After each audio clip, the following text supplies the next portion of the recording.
I am so fascinated by horror movies that are continually rebooted and persist for decades despite having numerous flops and failures. Which is all pretty ironic considering that continual revival and returning is a literal trope of slasher horror films. These villains keep getting older, but killable virgin college students remain the same age. One of my personal all-time favorite horror series is Final Destination. I probably got into it because I'm a bit of a wimp with horror, and it's not that scary of a series, it's mostly just gory good fun. How's it going, everyone? My name's Graham, and welcome to Two Left Frames. This year for Halloween, I wanted to do something a little bit different, something that I think could potentially become a fun annual tradition here on the channel. I'm not going to be looking at these movies through any deeply analytical lens. One, I feel like that would be a lot to do for 5 movies, but also this franchise just doesn't really beg for it. Instead, I'm basically going to do a live reaction to each of these movies and cut that up into more of a condensed format. Maybe I'll do like a summary, review, or ranking at the end. It'll just be fun for me, something new. We'll see what people think of that. And yeah, it means I will actually legitimately have time to put this together before Halloween. For anyone unfamiliar with the series, the general idea is that the Grim Reaper, I suppose, is trying to kill a bunch of people just to get his kicks, I guess. I guess I'm not that confident in what the plot is revisiting these movies, going in semi-blind, it's been a lot of years. But in one way or another, through a premonition, these groups of people escape their intended time of death. And because they were destined to die in this event that they narrowly avoided, the Grim Reaper is then stalking them, trying to kill them in these overly contrived Rube Goldberg-style setups. Each death in these movies is so wild and over the top and like not at all believable, but that's not what this series is about. It is entirely worth it for me just to see those insane, ridiculous payoffs. Starting off with Final Destination 1, dating back to 2000. This opening title sequence is pretty silly, pretty over the top, dramatic music, these screams from women laced into the background. It tells you a little bit about the movie to come with like the airline ticket. I don't know why it spends so much time on this oscillating fan. Seriously, we're like 2 minutes in and 50% of everything on screen has been fan. It's been a long time since I've watched any of this series. I'm surprised how young this lead actor actually looks. Like, I believe that he's a teenager. Live it up, Alex. You got your whole life ahead of you. Ooh. But seriously, why does the dad deliver it like he's about to punch a hole through the wall? The spinning propellers of the airplane model. Fun foreshadowing. That 180 transition with the clock in the airport, legitimately kinda cool. God, I wish Sean William Scott was in more things. It's such a specific thing to be excited about, but I'm stoked. As someone who was 8 years old in the year 2000, it's sometimes hard for me to think back on what fashion trends there were. Everyone has this vaguely gelled hairstyle, and most clothes are like baggy and ill-fitting. Lots of button-ups and lots of stripes. Belly shirts. Yeah, we really had things figured out back then. Perfect. Everyone's looking sharp. Ooh, Final Destination, that's the name of the movie. I kinda like Canceled, Departed, Terminal. It makes sense, I guess, why they would have had an airport setting. Why is there so many words associated with airports that have to do with death and dying? This guy's overly descriptive in his pre-boarding shitting strategies. Alex, let's go take a shit. So why don't you take a shit by yourself? No, dude. Listen, okay? Listen, take some knowledge. But he makes some good arguments. The mild slow-mo and whooshing sound effects here and there are pretty cheesy, but I think it's kind of effective in setting the tone, creating a little bit of tension, some like anxiety leading up to the actual event. It just beats you over the head non-stop. I kind of love it. That's a good sign. Younger the better to be a fucked up guy to take down this plane. It's a much more humorous way to go about saying, surely this plane won't crash. That'll never happen. This is the rustiest, dumpiest looking plane of all time. I don't think you need a premonition to think that this plane might be a risk. Every corner of it they show is grimy and rusty looking. Things are just breaking left and right. The true horror of this movie should just be how unbearable flying is. It's all just one extended version of like a Jerry Seinfeld punchline. What's the deal with airline food? Wouldn't it be crazy if we all died in a dramatic plane crash? Oh, that Kramer. I love how early in his career Seann William Scott exclusively played the obnoxious dickhead. Then only a few years later he put a bit of muscle on and started playing the suave, likable, nice guy, cool guy. Love that for him. I think the degree to which everyone loses their absolute shit when this plane starts, I don't know, tail spinning? It's pretty accurate feeling. There's explosions, fires, things start ripping into pieces. How did it go this wrong?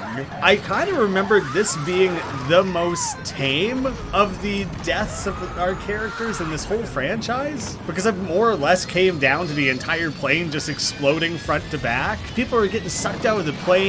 Objects are bashing people in the face. Big blood splatter, people burning alive. It doesn't hold a candle to what comes later in the franchise, but it's pretty intense. I love that from everyone's outside perspective, while the main character starts freaking out, to them it's gonna look like he thinks the plane is about to explode simply because that little latch on the tray came off. A tiny piece of plastic breaks off. Fucking plane's gonna explode! These security people must be really sick of dealing with these kids as shit. Man, that plane blows up immediately, doesn't it? Yeah, bet you feel real bad for yelling at him a minute ago. I'm Agent Ween, this is Agent Shrek. Tell me your movie came out before 2001 without telling me your movie came out before 2001. They understandably accuse Alex of potentially having an involvement in blowing up the plane. It's pretty horrifying that this guy lost his brother and that they all just lost like 40 of their colleagues and peers. I actually do like that most of the people who ended up getting off the plane got off for different reasons. Alex had a panic attack. This guy's brother told him to get off. She got off because she believed Alex. This guy and his girlfriend got off for getting in a fight. And Seann William Scott got off because he kind of just got caught up in the chaos. Considering this movie is only 90 minutes, it spends a fair amount of time on the setup. Considering it's the first movie in the series, I understand that. The concept is a little weird. You kind of want to pay a bit of time letting people stew in the sorrow and mourning everyone they just lost before taking that turn towards more campy, silly horror. 287 deaths. Damn it, I got my first jump scare and it was just from a crack of lightning. I'm such a wimp. Is it touching or patriotic or kind of weird when everyone dies in a plane crash to make the memorial something with wings? I can't tell, but it feels in poor taste. These two are really attached at the hip, hey? This sort of weird standing spooning seems inappropriate at a funeral. I'm never gonna die. Bold statement. Let's see how that pans out for him. In the first 2 seconds of Seann William Scott on screen, I thought I remembered him being an obnoxious character just based on the way he was eating his snack. Turns out he's like awkward and insecure. Dude's got range. I will die on the hill that Seann William Scott is amazing and underappreciated. This teacher is understandably terrified of this main character whose name I have failed to learn at this point. I don't know, I just kind of commended the movie for having relatively realistic reactions and a variety of grief responses. People are turning to him for answers or just feel like they owe their life to him or are terrified. Alex. I had to look it up. His name is Alex. The Grim Reaper, so sinister. Closing doors, dripping faucets, torture. The fan is officially a recurring character. Alex becomes a bit of a conspiracy nut, consuming every VHS news report, book, everything he can get his hands on relating to plane crashes. I want his plaid bucket hat up on that lamp there. That is a good hat. Classic teenage boy sees a picture of a girl in a newspaper and immediately pulls out a Penthouse magazine. Classic cutting yourself shaving while you're completely clean shaven. Smooth move. And on the first stroke, come on man. It's like you're trying to fail. Unplugging the stereo by pulling directly on the cord? You're asking for it, man. I do love this movie's commitment to fake outs. The dripping water plugging in the stereo. You're expecting him to get shocked to death. This franchise does this sort of thing continuously. That water just has no regard for gravity, chasing him around the room. And also weirdly blue. You should probably get your taps checked. On one end, this is pretty funny because he literally gets clotheslined, but it wigs me out because it just is very visceral and nasty. But then it's funny again because of the insane sound effects he makes while struggling. He grunts like 14 times in a 2-second span. Oh god, his eyes turning red is so gross. Just stand up. Why aren't you standing up? I know the tub is slippery, but like, come on, man. Your feet aren't made out of soap. That is a truly gruesome first death. And the Grim Reaper takes back the water? Come on, man. Are you actually gonna rob this guy of his dignity of being able to claim this was an accident? Now everyone's gonna have to assume it was autoerotic asphyxiation? Real dick move from the Reaper. Oh no, the parents think it was a suicide and that it was Alex's fault. I have never seen a van with coroner in big bold letters on the side like that. I'm not sure that's a real vehicle type. Ooh, a green leaf falling.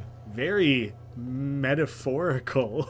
Plucked in its prime. I really like Allie Larder. I mostly knew her from growing up watching Heroes. It's fun to remember that she's in these movies. I don't know about you guys, but I've never met this quirky artist character who welds things together out of junk and scraps in their backyard. But based on what movies have told me, there are like millions of them out there. And considering that her name is Clear Rivers, not Claire, like I first thought it was, Clear, I'm not surprised she has a weird home life and turned into the type of person that makes statues out of weird junk. These characters have been surrounded by death the last few days, are traumatized and scarred in ways that are gonna follow them the rest of their lives. And they want to break into a morgue to go look at their dead friend? They broke into the morgue and then this guy decided to just watch from the corner? No, carry on. Do whatever it was you guys were planning on doing. What a wildly understanding mortician. In death, there are no accidents, no coincidences, no mishaps, and no escapes. Pretty cool, but very spooky little speech. Interesting inverse explanation and deterministic view of things being death's design rather than some divine entity's plan. Our destiny is controlled by death, not life. I mean, it's nonsense, but it's a cool premise that I can easily get behind. He really ends his speech on a high note as well. And you don't even want to fuck with that Mac Daddy. Okay, then. That's the appropriate response. Man, Tony Todd is just awesome, isn't he? I only just saw Candyman for the first time this year. I would definitely recommend that one. Far less dumb than these movies. They do not take the mortician's speech on death with any sort of grain of salt. They instantly take it literally and commit to it wholeheartedly. I mean, he's right. His conclusion ends up being correct, but it in no way feels logical. How stoked do you think they were to find a song with Final Destination somewhere in the lyrics?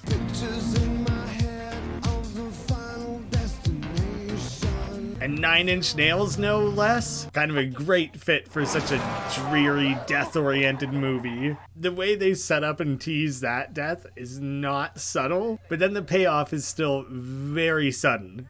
And there's like this weird sick humor that her final words were drop dead. These movies are really twisted in that particular way. Clear? He's in the shower. Is everyone calling her Claire? I can't even tell anymore. I love when characters just state observations to themselves quietly in a room. Alex, what are you doing? This teacher is having one continuous breakdown on a minute-to-minute basis. you gotta not stalk her. Or if you feel that you need to save her life, don't get caught so easily. Man, if you explain this to the FBI agents, you're for sure ending up in an institution. And if you do end up getting proven right, they're gonna think that you somehow played a role in her death. They're not gonna think you're some genius who discovered death's design. How are you going to prove it? Are they going to go ask the mortician for his opinion? The movie does get bogged down a bit by continually needing to explain to the audience, to other characters, to these FBI agents, and on and on and on, the ideas of death design and all those other things. It's just kind of an unfortunate, near unavoidable consequence of this being the first movie in this franchise. It's actually quite reasonable that these FBI agents were ready to move on until people who survived the plane crash themselves started dying. Then they kept a closer eye on Alex. Now, can you promise me that no one else is going to die? Obviously, people are going to die, Agent Shrek. No, I can't. Correct answer, Alex. That's entrapment. You were this close to being held accountable for every death that were to happen for the rest of eternity. This is an absurd scene. She makes herself 6 milliliters of tea, goes to sip it instantly without letting it steep at all, sees that it's her high school mug, freaks out, and just chucks it all over the floor. The mug jump scared you? I feel so bad for this teacher. She needs help. Going for the old water and the electronics, hey? A tried and true favorite of the Reaper. How much vodka did she pour into her mug that it created this giant trail across her entire house? She was fully prepared to just have a casual liter of vodka. And then just as a final fuck you, this poor woman got triple murdered. Yeah, this is fine. You'll get through it. Just kidding. Quadruple murdered. Great work, Alex. Add your fingerprints and DNA all over the scene. Hey, Alex. I love how Sean William Scott's reaction to seeing his classmate jump out of the teacher's house as it explodes behind him is just... Dude. There he carries on with a casual little bike ride for funsies.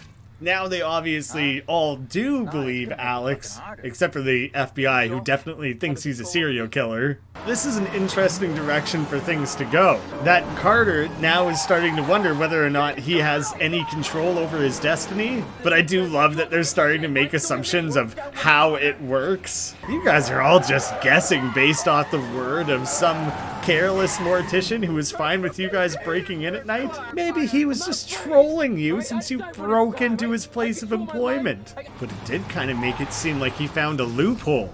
That if you try to die out of turn, then you're temporarily invincible. Maybe he's a genius. Good reason to never buy a 2-door car, I guess. I kind of love that he does decide that he doesn't actually want to die in this moment, despite just personally contriving a situation where he's almost guaranteed to die. Like, obviously he should be able to just move the car or get out of the door, but all of a sudden none of those are actually an option. It's really tense while we're here watching, trying to remember the order of characters' deaths from that opening scene. We don't need this shit right now. I don't need it ever!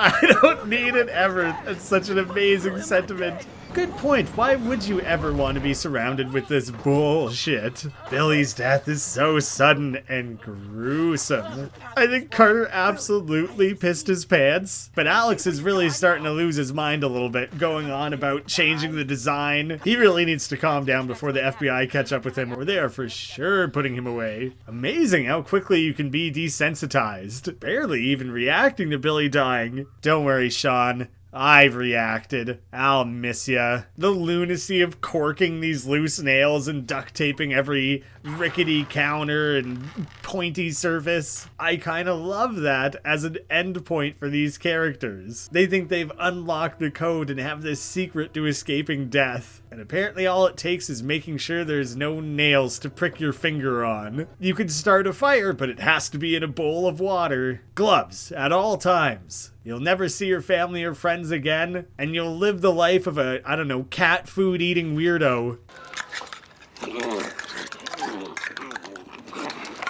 But the Grim Reaper can suck it because you're gonna live forever. Watching him eat this disgusting canned food in the most haggard room I've ever seen, looking like an absolute lunatic. Is it weirdly similar to Charlie Kelly and Frank Reynolds in It's Always Sunny? I'm not an idiot. There's a reason to do the things that I. Oh. Careful, man. If that trash blows over, who knows what'll happen?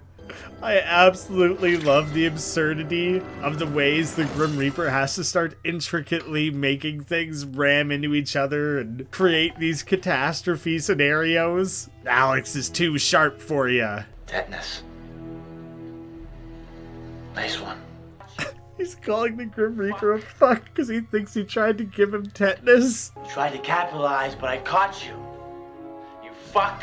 I did not remember this character so utterly and completely losing his mind, and it kind of makes sense, and I kind of love it. He claims to have made this cabin completely Reaper safe, yet it still looks like a chaotic shithole where literally anything could go wrong at any time. It's funny that it seems like the Reaper can blast this clothesline with lightning and like create a downed power line or any such crazy ways of potentially killing someone. I mean, couldn't he just strike them with a bolt of lightning then? He likes to have more fun than that, I guess. Alex might only be so-so at outsmarting death, but canoeing away from the FBI was a legitimately good plan.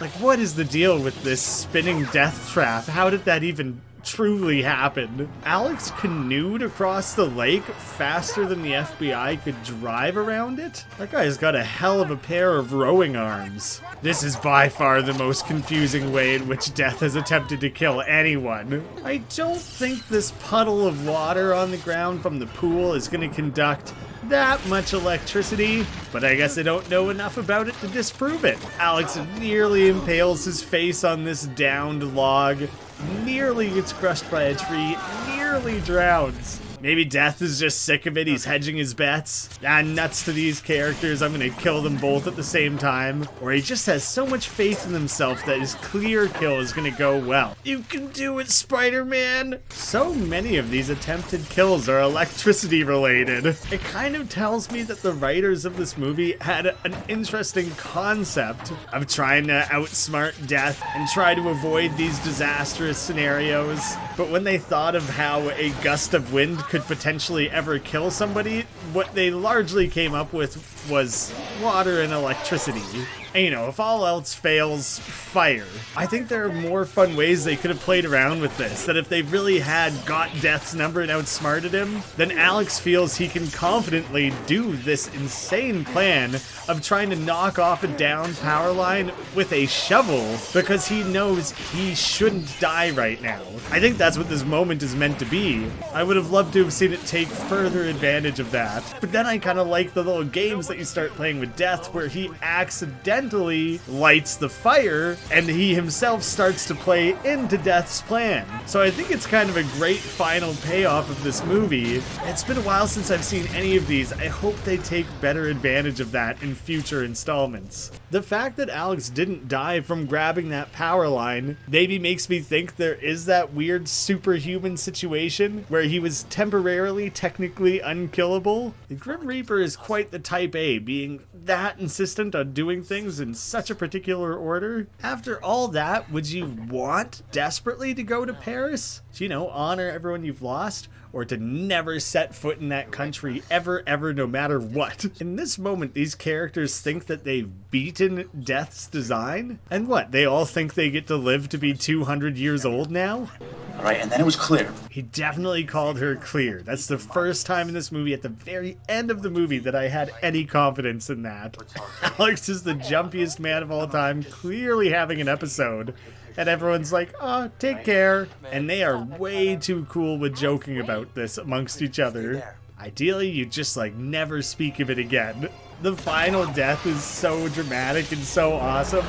There's also 180 on the sign there, which makes me think there was probably 180 sprinkled throughout this entire movie and I just didn't notice most of them. This is taking notably longer to put together than I thought it would. I'll just record my thoughts as I watch a movie and then boom, there you go. Then I always felt like I had more to say after finishing the movie and I'm just talking over the credits and that's dumb, so I'm basically re-recording my immediate thoughts. I distilled that down. Trust me, this is actually somehow easier re-recording it rather than splicing together little micro sections of its footage. Whatever, editing on YouTube's tough sometimes. The movie is fun and silly, it's over the top, it's enjoyable. Coming back to it, I do still quite like it, but it kind of has some pacing issues. It both rips through things, constantly needing to explain these weird rules, but also has so many scenes that kind of completely break up the flow of the movie. There is an okay variety of deaths in the movie. I can make fun of it relying on water and electricity a lot, but they did their best to switch it up. Keep in mind, they made this movie for $23 million around a turn of CGI. They would have had to have done so much of this near practically, so I want to give it a bit of a pass on that. There's an unfortunate thing in this movie where most characters mumble or slur their words like crazy. I think maybe you could have done one or two more takes. That's probably because it was an indie low budget throw together thing. But I still love the concept. They literally made a slasher movie without an actual slasher antagonist. And that's so cool. It's not the most sophisticated horror movie out there. It's not prestige. I did get one jump scare, so I guess it kind of qualifies as horror. But it's more about those crazy set pieces and dramatic deaths. People, I think, are going to be split a little bit on the way that things are presented. There's so much foreshadowing that it can kind of undercut the suspense. You know a death is coming, maybe you don't exactly know how, but then the way they start playing around with it, that's where a lot of the fun and enjoyment comes from. I still decently enjoy the movie. Maybe it doesn't hold up quite as well as I hoped it would, but it's an alright start to the franchise. I have no confidence in my ability to really rate these movies individually. I'm gonna try to give them each a score out of 5, and then at the end of the video I'll have a ranking through that. But what do you really give a movie like this? Do I go off of actual movie quality? Do I try and weigh in all the different effects, like the limitations they were probably working off of? Do I give this movie bonus points for a strong concept? Do I weigh that against future movies because then they are repeating the concept? It becomes messy really quickly, and so I'm kind of going off of just this general 1 to 10, how much did I enjoy it, / how much do I recommend it. It's also tough because I'm so nostalgic for this franchise. A 5 out of 10 maybe feels a little generous, but I will give this one a 5, and that kind of becomes a little bit of a reference point for the rest of things. I like this movie, I like a lot of what it had to offer. I have to acknowledge it's not that good.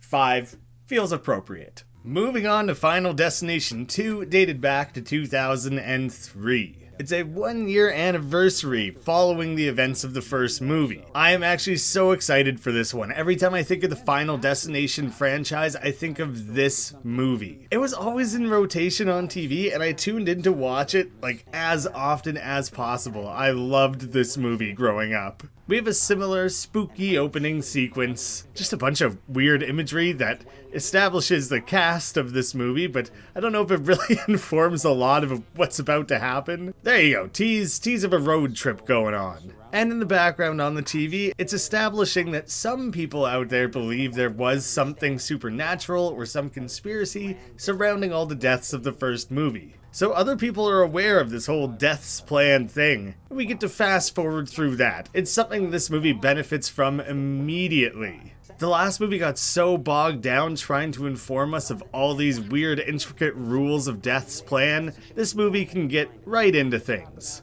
I kind of love how this guy on the TV is the whack job. The person interviewing him is making fun of him and telling him he's insane, yet for some reason had him on his show.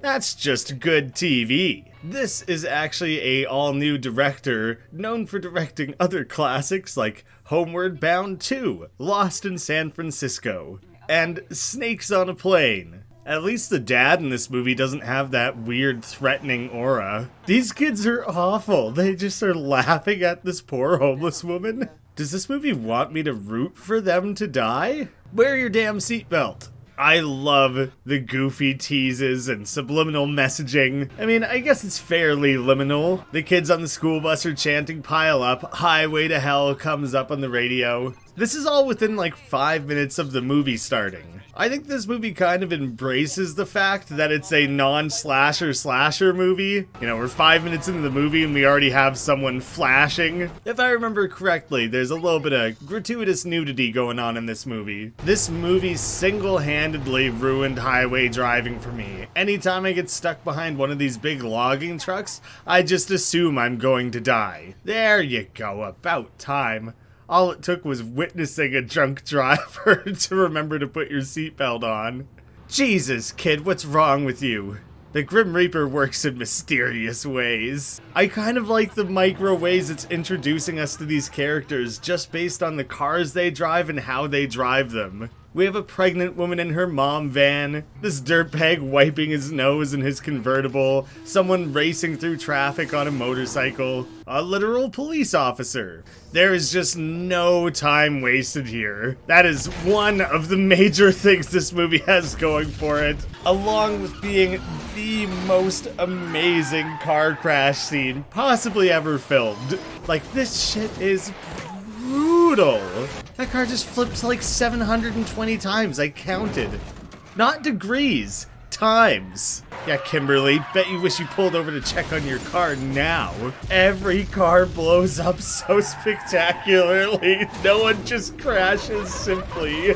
This car flipping over where they have like rag dolls flying out of the windows and stuff is pretty sickening. These movies really like having characters burn alive during the big death sequences. And of course, it didn't actually happen. Your friends are still dickheads, though. I think it's really interesting that it ties in a group of strangers this time with her tying up traffic. And you can literally see the lineup of the cars we just spent a few minutes, you know, quote, getting to know. My god, the physical comedy of this guy trying to hide doing drugs is already spectacular. This cop should probably ask her to get her vehicle out of the way and allow everyone behind her to advance forward. Pull over! Yeah, that guy's got the right idea. That's a reasonable request. Great police officering. 180, ooh! Oh fuck, I did not remember that all of her friends still died. I mean, yeah, I'm sorry for you and everything, but I kind of wanted to see more of your stupid pothead friend. He was pretty funny. The police officer is aware of the 180, as seemingly everyone is. I don't know geographically how near these two events were to one another. You guys all heard about Flight 180, right? What happened a year ago today? And he even knows offhand that her name is Clear Rivers. There was one survivor. Clear Rivers is in a padded room at the Stony Brook Institution. I guess it's a hard name to forget. Equally as hard as it is to get right. It's funny that the police brought in all these people. I understand that they're witnesses. They kind of just joke around about things, talk about Flight 180 a little bit, and then, alright, see you later, everyone. Now, there's approximately one death scene that I remember how it plays out.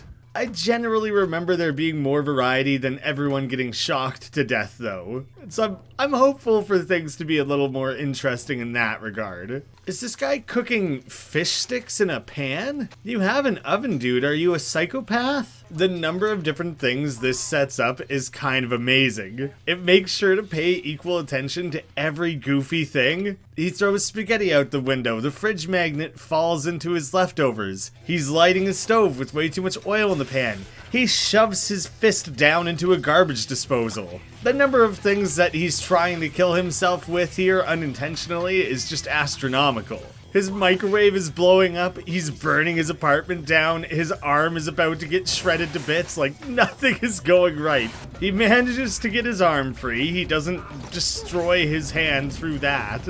A totally bunk fire extinguisher. His cheap ass apartment windows get stuck.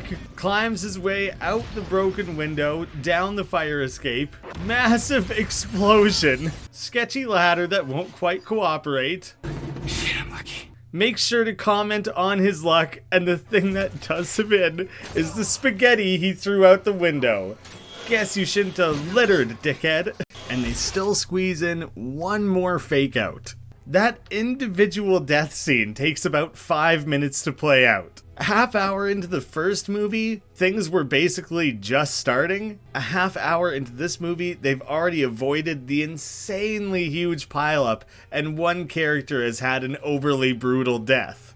Just the pacing of this movie is so much better. Alex apparently died at 19 in Edinburgh. All they say is he was the victim of an apparent freak accident involving a falling brick. The main character is killed off screen with basically no explanation. I love that this cop Googles premonition. He's on the case. I don't really watch the news. Did they usually report things in such grim detail? Oh, another news. This guy fucking died. Would you believe it? He got impaled by a ladder. Sure does suck. I love that having this kid read Stephen King is some sort of cheat code to establish the horror elements. Grabby death hands. He's gonna get ya. He's the tickle monster. So Clear checked herself into an institute after Alex died. But my friends died last in my premonition, not first. What do you think of that? Clear? Not very clear at all, is it?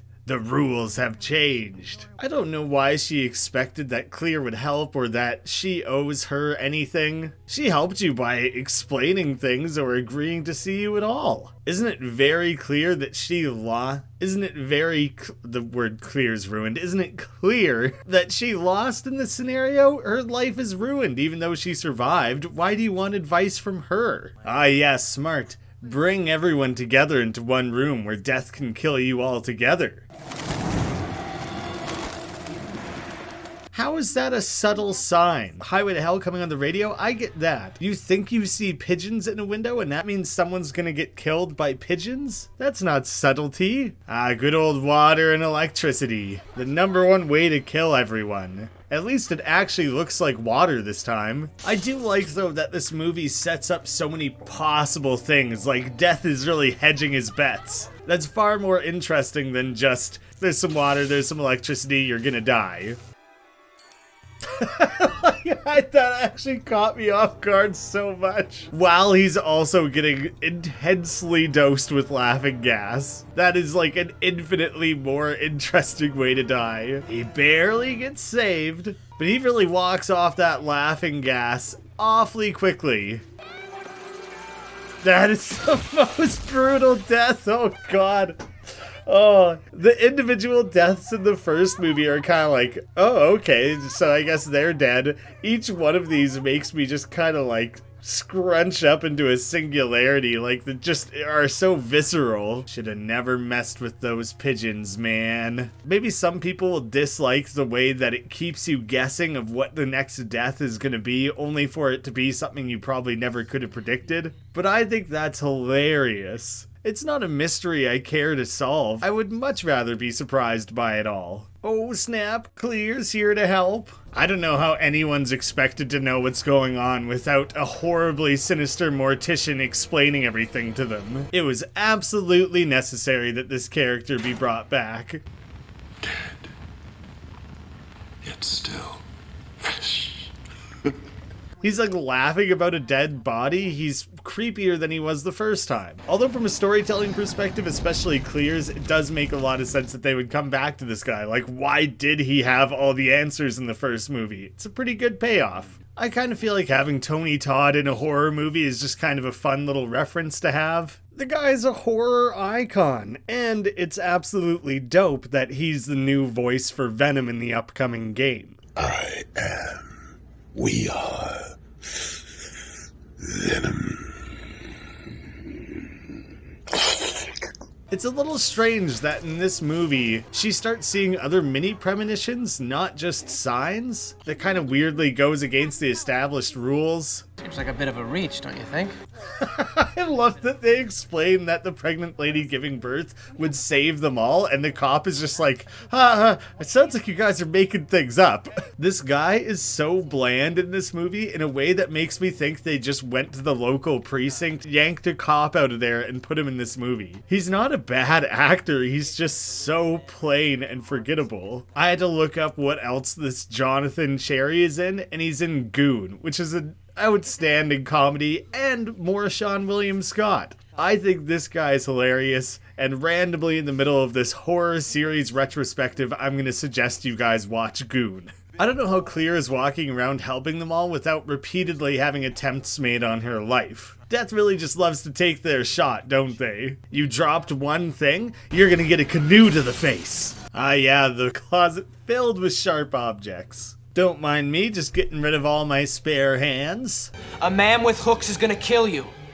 What? What is it, Norm?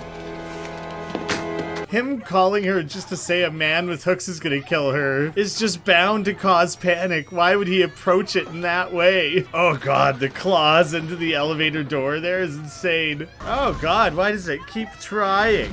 Oh, I'm telling you, man, the deaths in this movie are just messed up. They make them so gross. If you believe in Death's plan now, Eugene? I control my life! What happened, Eugene? You hear me, you reaper cocksucker! Yeah, calling the Grim Reaper a cocksucker is pretty amazing. And grabbing a gun is not a good way to stop death, man. The degree to which every character melts down and breaks down and wigs out at various points in this movie is just incredible. These seem like potentially overreactions, but what else are you supposed to think at this stage? The rule of someone giving birth is insane and came out of nowhere, but it at least gives the characters something to cling on to and work towards, rather than just constantly trying to not die. Most movies are about characters just constantly trying to not die. That's just life, man. It's revealed that every character has had very narrow near-death experiences. And also they quietly drop that the cop is gay. I don't know if they ever pay any more attention to that. Everyone here also has a connection to someone from Flight 180. So it's not just that these characters should have died in the big pileup, apparently they should have died like at various points throughout their lives. It seems like maybe it over-convolutes the idea of Death's design. Somehow, in many millennia of death killing people, this one premonition, this one time for an airplane, specifically set into motion this ripple of events that cascades towards many other people. And so death is just out here killing like hundreds of people trying to tie up all of this. It's kind of funny in a way that it makes death look panicky and reactionary, but it also means the rules of this are just kind of insane. And the more they try to explain it, the more off the rails it gets. I think the near-death moments in this movie are maybe better than the actual deaths. It gives you this tight moment of, oh, this is it! Only for not really anything to happen, only for someone to die very suddenly and unexpectedly a moment later. Poor Eugene, man, this guy's having a time. What exactly do they want this kid to do? Pull the tree out of the door? That is not something a human is going to do, let alone this little kid. Nice. This little redneck kid is super likable. The way gas from a different vehicle starts leaking and gets piped into the original vehicle is the shit I love to see in these movies. This character has a pretty touching moment where he realizes that he's potentially screwed up his entire life, and that if he's to die next, he wants this main character to throw out all his drugs and everything that would, quote, break his mom's heart. I feel like it's a bit of a missed opportunity in this movie, or series at large, to have more moments of character growth and development like that. These people are dealing with crazy circumstances. They probably should be reevaluating everything. God, this pipe is so long. This gas has to travel a kilometer just to get to the car. Oh, God, that just startled the shit out of me. How did you not see that coming, dude? You just kind of assume that the leaking gas is going to be what does her in, especially since that young kid specifically addressed it a moment sooner. This is the moment that has stood out in my brain all these years. Oh, it's disgusting and so unexpected and so unique. And it was probably the first time in my life I saw the trope of someone getting cut into bits only to fall apart a few seconds later. That was like very new to me at the time. This movie does reach this crescendo where there's just no breaks. Characters are dying once every like 5 minutes in the most unexpected ways. Some of the acting in this is still a little inconsistent. The main girl, Kimberly, kinda stands out in a negative way. She was really good in that opening scene explaining the fact that she just witnessed this car crash, and then it's kinda downhill from there. I kinda wish Eugene was in more of the movie. His skepticism and off-the-walls energy kinda makes him this wild card character, and it just adds a lot to many of the scenes. Aw, twist, Isabella was never meant to die. Major fake out with Eugene, only to then kill him and Clear in one massive explosion. Not the most creative death, but the fact that they layered in 2 deaths and had all the will they die, won't they die is still kind of fun. It's a bit of a running theme in these movies that people do not react dramatically enough to deaths. You just witness the most messed up shit you've ever seen and your reaction is, oh no. I realize you gotta be like on your toes to outsmart death, but they have not established that that's what her character is. It kind of made sense because Clear was so intense. She got shit done. Kimberly's floating through this and kind of exists only to provide these premonitions. It's not a great character. I don't really know why they made her the lead. Maybe that's the fault of the director more than anything, since none of the characters are given that much attention. Which is such a shame because of the way they were beautifully set up in that opening scene driving down the highway. But then it turns out that was literally all we had to go off of. It was not really expanded on beyond those original tropes of the mom, the drug user, the intense workaholic business lady. They could have taken that so much further. Nowadays, prestige horror is like this whole category and genre unto its own. Having a movie that's so unpretentious with its horror and treats these individual deaths just as these gags and crazy set pieces is so twisted. It makes for some great late night television and is the embodiment of the concept of a popcorn flick. The cheesy moment at the end with the harps and the light when they officially have beaten death. She's drowned and revived. Life beats death, whatever the fuck Candyman said. All wrapped up in a neat little bow. I'm sure there will be no further twists to come. Apparently, they now all hang out with this family. This weirdly establishes that literally every near-death experience is part of Death's plan and not just these ones with the premonition sequences. I don't really know why they felt the need to tack that on. But it's just a very weird thing for a group of death buddies who showed up on these people's farm, numerous of them die, and you just become friends with these people and hang out and attend their backyard barbecues? I don't know, man. I've never been in this situation. Maybe that's totally normal. While this franchise at large is based on like the shock value style sudden deaths, it wasn't really that way in the first movie. I would say the teacher with the knives in her kitchen, that was the closest we got. I guess the guy strangling in his bathroom was pretty shocking as well. But it was only really just touching on that. It really comes in full force here. This movie is really capitalizing on the fact that people are typically quite squeamish, and they want to make the deaths as twisted and unexpected as they can to get those reactions out of you. That's essentially the premise of this franchise. It came out a little ahead of movies like Hostel, which is this gore horror porn that I've never been into. Those movies revel in how much they make you want to throw up. Maybe less than something like Human Centipede, but they're purposely disgusting. I like the way this series has so far threaded that line of campy horror fun. I can't really name other movies that feel like this. And maybe that's part of why this movie has stood out in my mind for so long, and is specifically entirely the reason why I've wanted to revisit these 5 movies. Although now, at this point, coming back to things and being able to re-record some of these thoughts a little bit, in the process of watching these movies, I came to realize I had seen the first two on my own on like late night TV and really enjoyed them. At some point, I learned that someone I knew this franchise and liked it. So we all got together, we watched the third movie together, which I specifically remember because of the sunbathing scene. We'll get to that. I remember thinking like, oh, we're all watching nudity together, we're gonna get caught.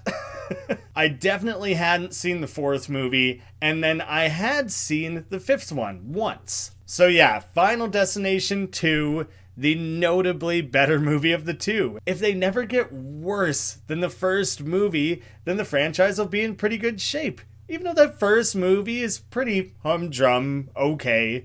But the second movie really has me excited for the larger potential. I want to see where this goes with the third movie. I was curious what critics had to say about this movie, and I saw a quote. The sequel is little more than an excuse to stage elaborate, gory scenes of characters getting killed off. Yeah, dude, just precisely what these movies are. Who is this snob who thought that they were signing up to see anything other than that? Well, I think the movie could be elevated by giving it a little more depth than it currently has. It's enough of a reason for the movie to exist for me. Apparently, critic Nick Hyman put this on a list, 15 movies the critics got wrong. Good job, Nick. Reading the opinions of some other critics, they're disgusted that this movie exists at all. How could people possibly conceive of a movie that exists solely to have random gory on-screen deaths?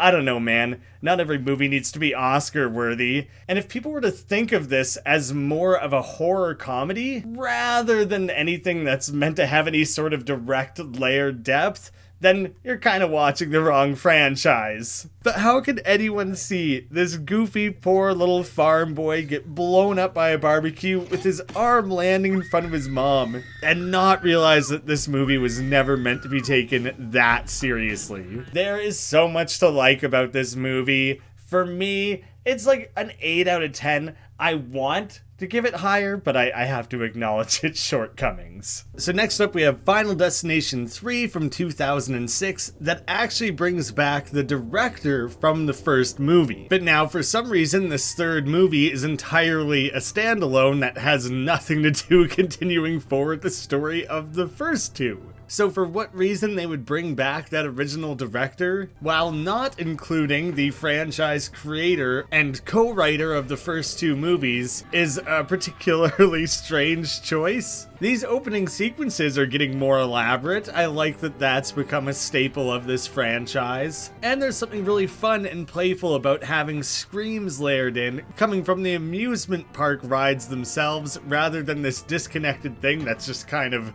layered into the scene. Apparently they did it this way because they didn't want the characters to be bogged down in thinking through the ways that all the weird layered new rules they added in the first two movies stacked up. So for me, watching these three movies back to back, that's a little bit strange to suddenly be in a position where no one knows anything. I am thrilled that Mary Elizabeth Winstead is the lead on this movie. This is super early in her career. I feel like I only really would have known her by name around the time Scott Pilgrim came out. This is a fun payoff for me to come back and see who might be one of my favorite actresses. Looking through the cast, I recognized the name Dustin Milligan. I had to double check who Marcus was. Looking at this picture did nothing for me, did not remotely recognize them. I was stunned to realize this was a 20-year-old Ted from Schitt's Creek. It's just fun to see that guy show up in something else from so long ago. Characters commenting, "What doesn't kill you makes you stronger." Like, it's so on the nose, it's just amazing. I love the way they just show something innocent like a balloon popping that was meant to pop, but layer in the spooky music to make it ominous.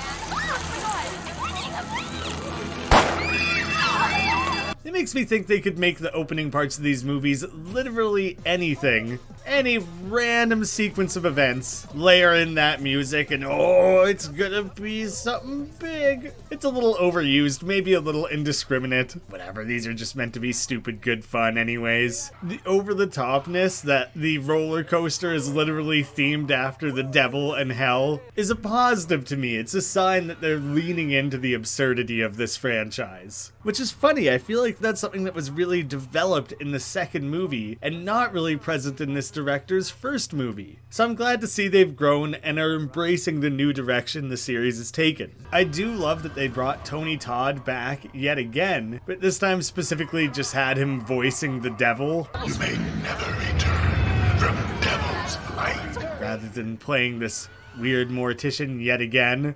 That character was kind of stupid the first time and redundant the second time. I guess I appreciate that they took the time to pay it off and bring him back at all, but I don't really think I need to see the actual mortician again. I mean, there's 1,000 different little hints that something bad is about to happen, but I appreciated in the second movie when there was a level of subtlety. The characters chanting "pile up" is quite literal.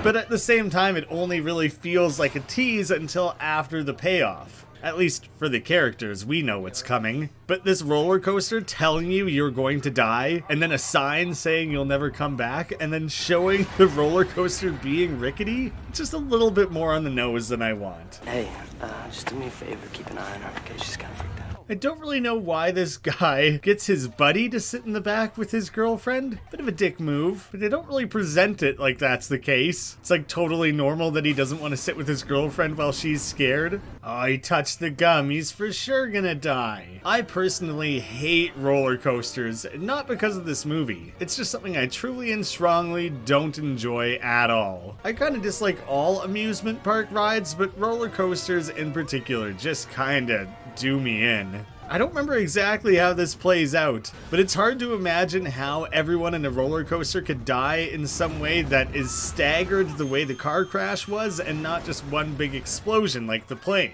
There's actually a really great moment in this scene where everyone goes from screaming like, ooh, ah, scary to legitimately terrified, and I think that's played off very well. It's so immediately clear that having a strong lead actress is going to dramatically affect the quality of this movie. Several cars derail. This guy just gets winged around during the loops but somehow doesn't die until a stray piece bashes into him and totally wrecks this guy. Now the roller coaster is even more broken than it already was. It pauses at the top, leaving everyone dangling. I'm a little surprised at no point does it react to people watching this insane wreck. He just gets cut in half by I didn't even know what. And in maybe like the worst CGI moment of the sequence, she gets bucked off in her own way. There's a funny moment here that she was already actively scared, so no one is reading into the fact that she is wigging out, you know, at first. There's one guy like demanding to be let off, and for whatever reason they don't do it, and they don't even bother filling up the rest of the cart before they run this ride. Like, this was a pretty major disturbance. I think you guys could have held things up for a couple minutes to figure it out. She's up, man. She's all right. Settle down. She can settle down at home. Now listen. The security guard is the least consoling guy of all time. I realize she's being hysterical, but you know, try to use a little bit of a deft hand. In the first movie, everyone was high school students, but the way they were characterized was basically teenager, teacher, I don't know, jock, teenager. This movie set in high school leans into those tropes a lot harder. There's the jock, the jock's friend, there's the popular kids, basically the plastics from Mean Girls, the emo couple. Kevin gives this ridiculous exposition dump where he summarizes the entire first movie, and she understandably tells him to fuck off. It's very immediately clear that Mary Elizabeth Winstead is the best actor or actress to come through this franchise so far. Probably someone saw Sky High and just realized her breakout potential, right? Why is it a trope for these, like, rich girls to always be chugging back big gulps? Is it just meant to be vaguely suggestive? Or is obnoxiously sipping on a cup of soda the actual trope. That there's such a self-involved person, they don't realize how annoying they're being. I don't think I've ever seen a girl like this in real life who's drinking like an entire liter of cola. I want a goddamn liter of cola. Liter is French for give me some fucking cola. This is a really well executed aspect of this movie. I mean, it's literally hilarious seeing them use their busted cheap digital camera that every high schooler owned prior to the days of smartphones. But the way that balloon popping and things like that felt like underwhelming teases, it's really cool that the photos she was taking were secretly the teases the entire time. It's only that later in the movie do we actually get to see that paid off. The tanning bed death is literally the only one from this movie I can remember offhand. I can't rule out the distinct possibility that I was sneakily watching this with my friends when we were like 14 years old, and that we felt like we were really getting away with something by watching this scene that had some boobies in it. Each photo carries a subtle little hint of how those characters will die, and I think that's so much more interesting than the character having continuous flashes of these mini premonitions. The way the shelf falls into place to lock these two shut is absurd, but I'm into it. The more complex the series of exact coincidental circumstances that have to play out to make one of these deaths happen, the better. Having these characters literally burn to death while they're getting showered with shards of glass is a really terrible way to go. It's maybe not as visceral as some of the other ones, but it might be among the most horrifying. And it just keeps going. Oh God. The conclusion that Frankie Cheeks comes to here is very funny. He thinks he's having some sort of epiphany about objectifying women, but he's still doing it in this self-centered, misogynistic way. It makes this very obnoxious character quite funny.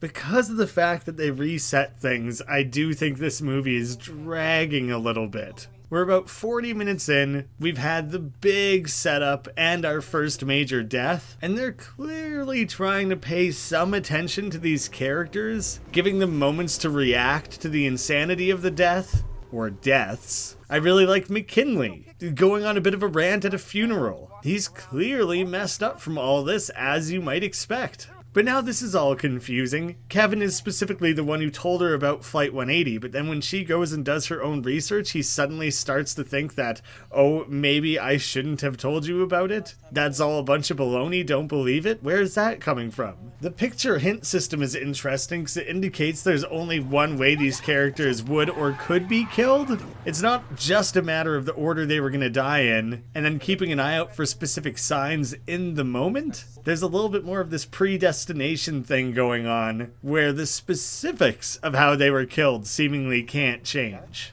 I like the picture thing. It's like a fun little bit of mystery. I had to laugh at the fact that a drink responsibly van drives in the background here, identical to the one seen in the second movie. But yeah, the change of the rules here is kind of what throws me off. Oh, you're losing control. This is a really solid sequence. It started setting things up so far ahead of time, and it really makes it seem like Wendy and Kevin are the targets of this one, even though we know that would be out of order. Oh, that really just... I knew that that's who was in the car. I knew that they were about to die, but that was just made so much worse than I thought it was going to be. I think Ryan Merriman is pretty strong in this movie as well. So hinging this movie on two relatively strong actors goes a long way, even if I think at this point the pacing is a little off. This guy was apparently planning to get married after graduation. I don't know if people view that as like a romantic thing. Maybe if you were also 18 years old watching this movie. I myself am 30, so I look back at that and just think, nah dude, bad idea. There's a weird aspect to this movie where at this stage numerous people have died and these are the only two characters who understand what is going on, or at least think that they do. I understand with two strong leads, they really wanted to lean on them and put a lot of focus on these characters, develop them a little further, see precisely how they react. But the fact that we're missing that group aspect of we're all in it together, seeing everyone's reaction to this news and watching them play off each other is something this movie's missing. I mean, there's nothing like up my ass or anything. I love the gag that he thinks he's gonna die from something getting shoved up his ass. There are not many jokes, but I think it only works really having seen 3 of these movies. Electronics and water, classic. I actually hope this movie genuinely recognizes that they've overused that and treat it as a trope and something to be mocked. Try to subvert it a little bit. The insane way they're overplaying the testosterone in this room is hilarious. Like, here we get an individual character being introduced to the idea of maybe death is out to get them. That means numerous characters were never introduced to the concept, and the more we introduce it to one character at a time, the more time we have to waste over explaining this concept. That might be the first time a character's legitimately killed themselves in a way that is the fault of death, technically. At least for once, these characters actually react to everyone around them dying. Each new death that happens, they kind of have to reevaluate and stew in the fact that this is horrifying and messed up. At this stage, there's a level of predictability here. Because no one really knows the rules, we're not having the whole intervention thing. Entirely at this point, we've known the order characters are meant to die, and then they die in that order. Frankie was almost a surprise. But if we grouped these characters together with no real knowledge of who is supposed to die next, and made sure that each death was as insane and unpredictable as possible, it might make things notably more interesting. There's like a really serious disconnect happening between these different scenes. The New York Times described it better than I think I ever could. This movie is lacking the novelty of the first or the panache of the second. That really does carry the first movie because it's only so-so. But yeah, panache. That second movie really has that extra little something, that spice that makes it extra nice. What is this night shift at the warehouse tool shop that this guy's working? He's seemingly just doing such a random sequence of menial tasks at like midnight? Between every death, these characters have to go and track down one individual person, get them up to speed, and then at some point we know the death is going to be teased and built up to. So there's these small little breaths given where we get to see the main characters, Wendy and Kevin, deal with the trauma on a surface level, nothing deep. And then the next death happens, rinse and repeat. There's just nothing really surprising in this movie. I do think there's a little bit more humor sprinkled into the movie, and that mostly works through these characters. That was something done really well with Jonathan Cherry's character in the second film, and there's some humor to the deaths themselves. So I will say the overall tone of this movie does work quite well. That builds off the way that was balanced in the second film in a way that's beneficial to this third installment, but it doesn't quite all coalesce. Having a nihilistic character that has such a specific view on death and how it's all random and pointless is a good character to have in a movie like this. He maybe should have been present the entire time, feeding that energy and reacting to each death in subsequently escalating ways. I will say the deaths are potentially the most creative they've been. They still like to have little fake out moments, but those tend to be minor. I think it worked better in the second movie when there was like 30 different things going on and you had no idea where it was headed. I think at this stage of the movie, it's most well done at this death scene. There are 1,000 tiny little things that go into setting this one up. I didn't even gasp or anything at that death because it was too messed up. That is the reaction I've been looking for. That is weirdly not seen very often in these movies. There's only like 20 minutes left in this movie, and we finally have the skeptic won over, but now for some reason, Ian isn't even out here walking around with them. He was the guy who thinks death is random, didn't believe in any of this, and just had his girlfriend brutally murdered while barely narrowly being saved. What kind of weird writing decision is it to not pair him up with these other characters at this stage? This guy gives off such specific Shia LaBeouf energy. You know, back from like Transformers 1 era. They kind of look similar, but there's something about the nervous energy and line delivery that is so similar between the two. I respect the absurdity of the setups for the individual sequences in this film, but it is jarring the way we just kind of jump from one event to the other, and that these characters know they're on this list of people who will potentially die in absurd ways, so they decide to attend events or hang out in areas where there will be infinite ways in which they could be killed. It's been a while since I've been to live fireworks. Is it insane for people to clap for the entire duration of the display? That feels like too much. I would say this movie's generally quite well filmed. The action is usually super clear, and it creates some nice tension where you're really starting to see where this is all headed. Watching her get ripped around with a rope around her neck, dragged by a horse, is pretty shocking. Julie, you have to tell me. You have to listen. Tell me who was sitting next to you on the roller coaster. Come on, Wendy, give her a second to recover before you start shouting at her about the roller coaster. The fact that these additional setups start paying off in this moment to start killing characters left and right creates for a really chaotic climax, but I don't know who that character is. That doesn't mean anything to me.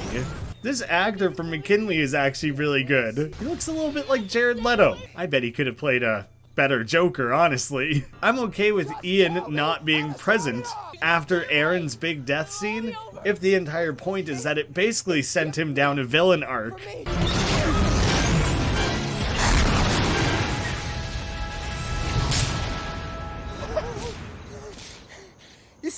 I think they could have leaned way harder into this like god complex he develops where he thinks he can't die. They play with that for about 4 seconds before they kill him. So it's just more kind of lost potential. Yet a third way they could have better managed this character is have him literally trying to kill Wendy. Earlier in the movie, he was talking about how she should probably kill herself to interrupt the sequence, disrupt God's plan, and save them all. He started to buy into this skeptic character, thinking he needs to kill her to save everyone? And they suddenly now have to outrun Death and Ian. That would have been an interesting new direction for the franchise. They could have set that up super early on. That could have been the entire movie. So there's some solid ideas. Mary Elizabeth Winstead carries this movie. The pacing is off. It's a little too formulaic. And despite being well filmed and a few solid deaths, it's just too glaringly obvious what this movie could have or should have been.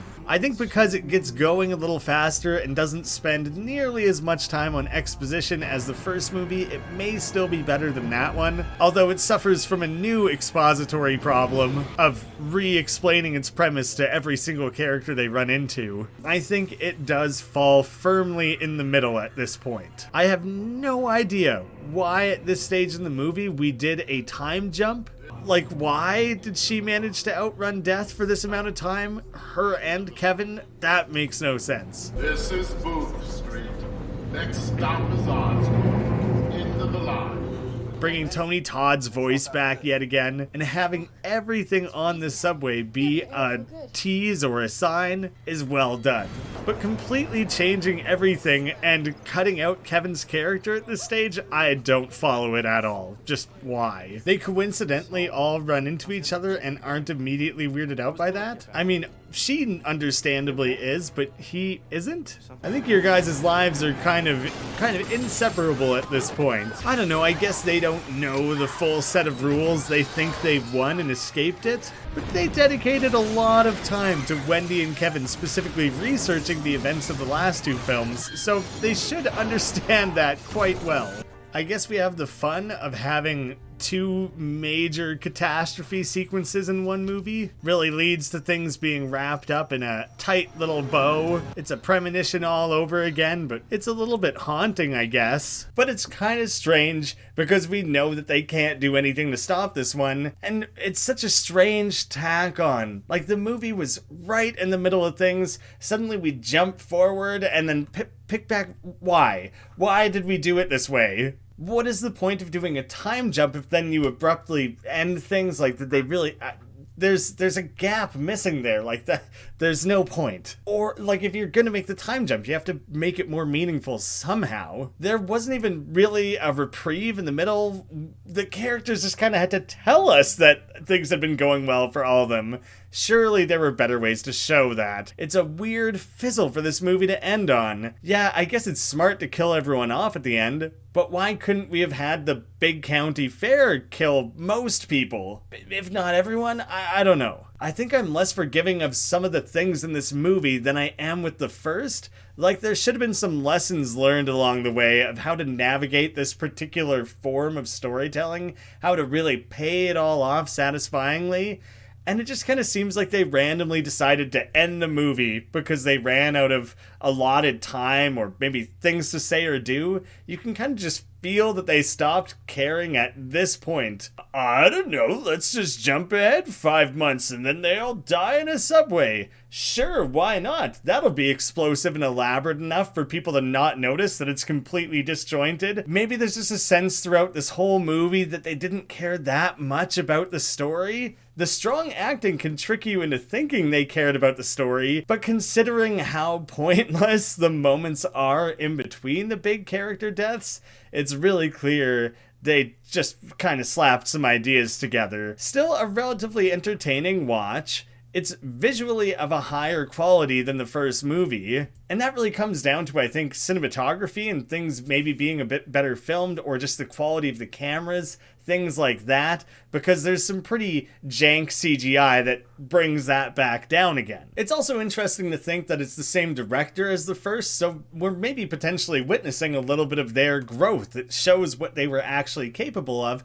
maybe with a bit more of a budget. But then this guy went on to direct Dragon Ball Evolution, and his career making movies basically ended. So yeah, James Wong, maybe not actually anything that special, not necessarily a name you should keep an eye out for. I'll say there is more good than bad here. I'm willing to say like a 6 out of 10. You could pretty easily dedicate a trilogy watch marathon here, you know? Like, these 3 movies together are decent enough. And who knows, maybe it'll appeal to you in the same way it did for me growing up, and then yeah, you're gonna have a blast watching these 3 movies. Now, an amazing thing about going to the 4th movie at this point is it's the return of the director from the second movie. So we have 4 movies and only 2 directors so far. If he is able to step things up, better balance the tone that he established in the second movie, pay better attention to the characters, but bank on the fact that this franchise is now more well known and maybe get some better actors in there, there's a lot of potential going into the 4th movie. So the possibilities feel really strong going in. Final Destination 4 coming out in 2009. It's fun to come back to it now, realizing this is the director returning from Final Destination 2. So that actually gives me a lot of hope. Also, setting things up with a big raceway crash. How could you not like that? Playing off that sick idea that people literally only watch this sport to see crashes, considering that this entire franchise is about this sick fascination with death, it's pretty fitting. A binocular flask is sick. I want one of those. Although the only thing I do that needs binoculars is bird watching, so I guess I'm gonna go get drunk and look at birds? Honestly, that sounds like a great day. Put tampons in their ears. Why is this mom doing this to her poor children? We're establishing the asshole couple, the chivalrous cowboy, this group of friends, a couple of absolute dirtbags. It's funny seeing the way these movies try to introduce as many trope-based characters as possible, just clumping people together in these cliches. This movie keeps showing things like a crack in the bench or a crack in the beam above them, this oil tipping over. But that's just kind of showing that things aren't in great shape. It's not really that usual sort of on-the-nose hints at death, you know? These bolts coming undone, that's not quite the same as a bus full of people chanting or Highway to Hell playing on the radio. Although they are sitting in section 180, so there's that. There we go, that's the sort of thing I'm looking for. Thank you, trashy t-shirt guy. This whole thing's gonna happen because someone left a screwdriver in whatever the screwdriver hole there is? I don't know anything about racing. One thing is that because we've already done a literal car crash before, this has to live up to the car crash of Final Destination 2, which is so good. But also makes me realize that this director chose to do that specifically twice. Maybe he didn't choose, someone else could have written it, I don't know. Oh god, people are just getting trampled and stuff? That's too real. Oh, don't worry, she didn't die, just kidding. I probably can't actually show most of these deaths. How in God's name is anyone expected to memorize the order people died in? I'm gonna have to assume that's not gonna be a part of this movie's plot. What is this catastrophe? Like 100 people are dead already. Things are just collapsing all over the place as cars continue to ram into them. Do you know things are so CG reliant in this movie that it actually looks crappier than the big deaths in the second movie? Oh, I forgot that one of the gimmicks with this movie was that it was 3D when it came out. So that's something I specifically remember, is that almost every death is this contrived reason to have something pop out of the screen at you. Usually people come out of these premonitions sweating and actively freaking out. This guy's like really calmly putting things together. Okay, now he's starting to wig out. It took him a while to get there.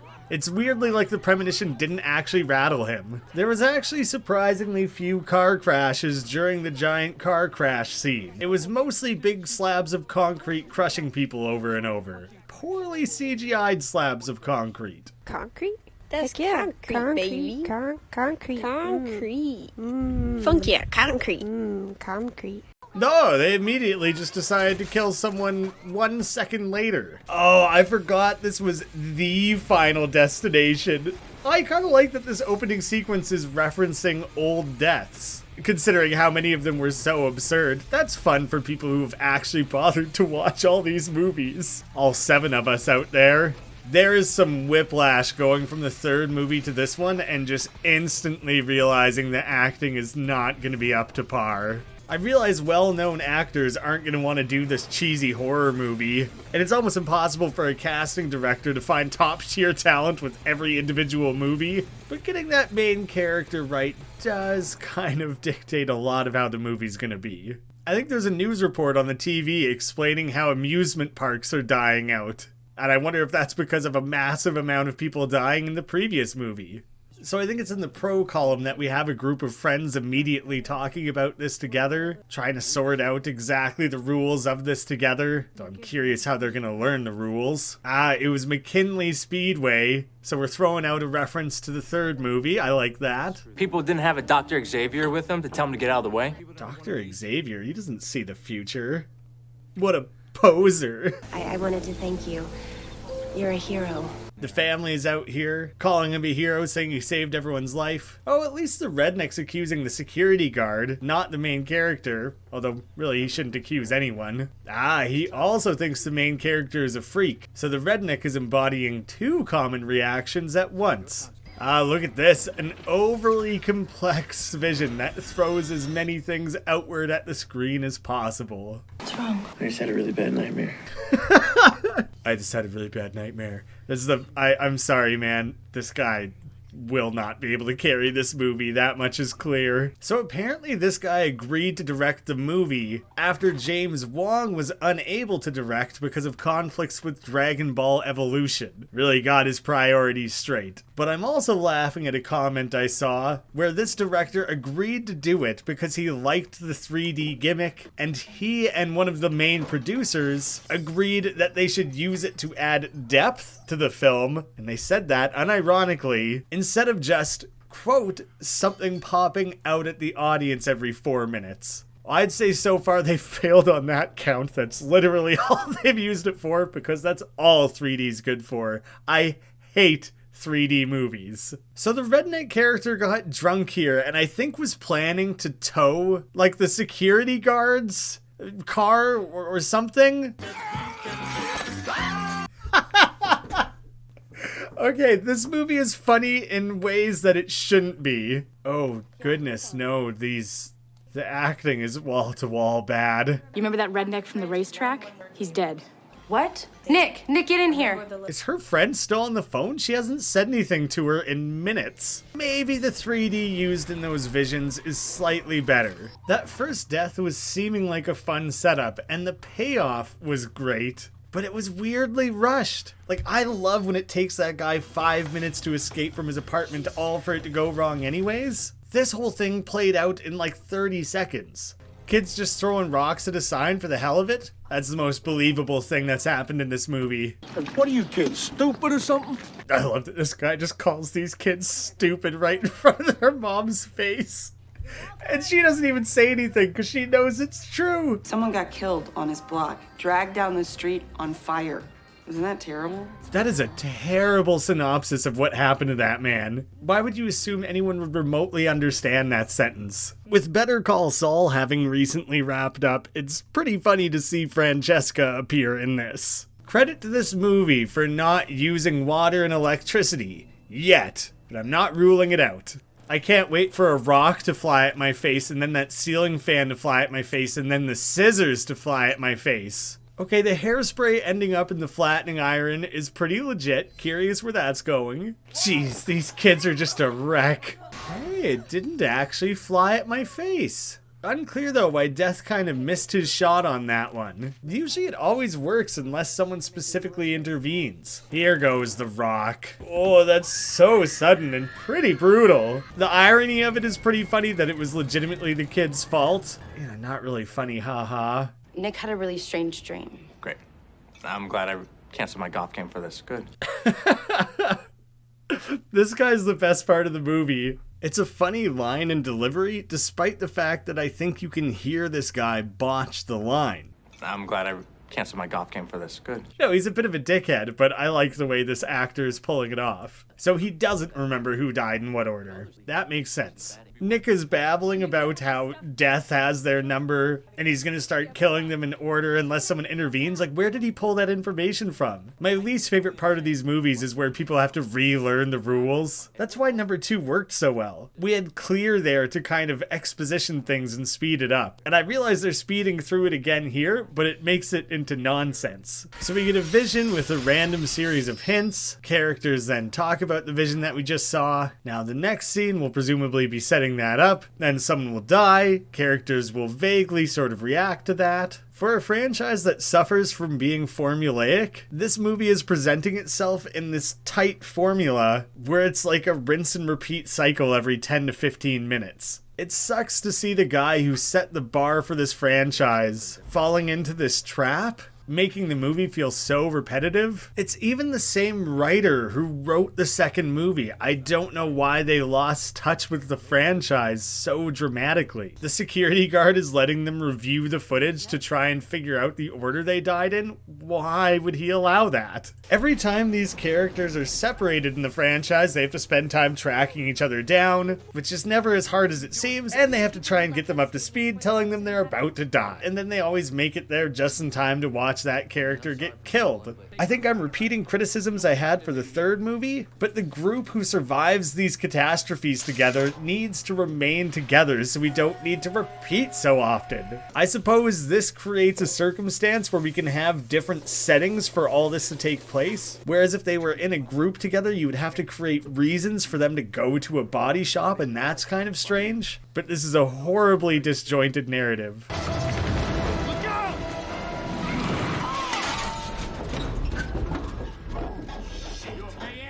Yeah, I'm okay.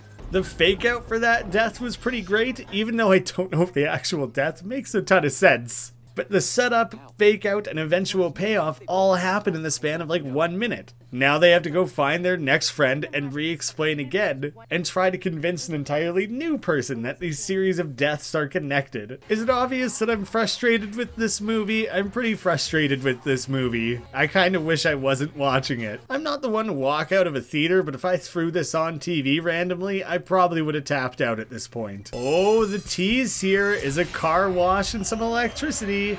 We're getting the classic water and electricity, maybe done a bit differently this time. Did anyone see this guy pop that kid's inflatable, push him in the pool, and steal his gun? He just throws the gun away. I mean, that's horrible. Like, that's more of just legitimate dickhead stuff rather than funny dickhead stuff.